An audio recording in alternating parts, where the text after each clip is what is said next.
Hi అండి, ఈరోజు మా స్కూల్ లేదు, నో ఫాస్ట్ కుకింగ్, తర్వాత నో పంచ్. అయితే ఇవాళ బ్రేక్ఫాస్ట్ మేము ఏం చేసాం అది ఫస్ట్ చూపించేస్తానండి. వేడి వేడి ఇడ్లీ సాంబార్. నా ఇడ్లీ సాంబార్కి చాలా మంది ఫ్యాన్స్ ఉన్నారండి. తర్వాత మీకు రెసిపీ చెప్తాను. సూపర్గా ఉంది కదండి, అదిరిపోయింది అనమాట. అయితే లంచ్కి ఏంటో తెలుసా, రండి చూపిస్తా.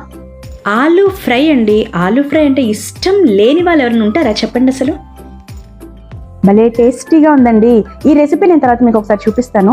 చాలా ఈజీగా ఉంటుంది, సూపర్గా ఉంటుందండి. ఆ తర్వాత ఏంటో తెలుసా, ఇది చూసారంటే నోరూరాల్సిందేనండి. ముద్దపప్పు నెయ్యి.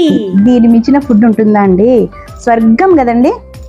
అయితే ఇంత డైట్లో ఉండి ఇదేంటి అనుకుంటున్నారా, ఈరోజు చీట్ డే అండి, cheat day. All holidays are cheat days. సూపర్గా తినేసేయాలి, ఎంజాయ్ చేయాలి. హాలిడేస్ రోజు తినడం కోసమే మిగిలిన రోజులన్నీ డైట్. ఓకేనండి, ఒక మాస్ డాన్స్ వేసేసుకున్నామంటే ఈరోజు హాలిడే ఎంజాయ్ చేసేసినట్టే. ఓకేనండి, బాయ్.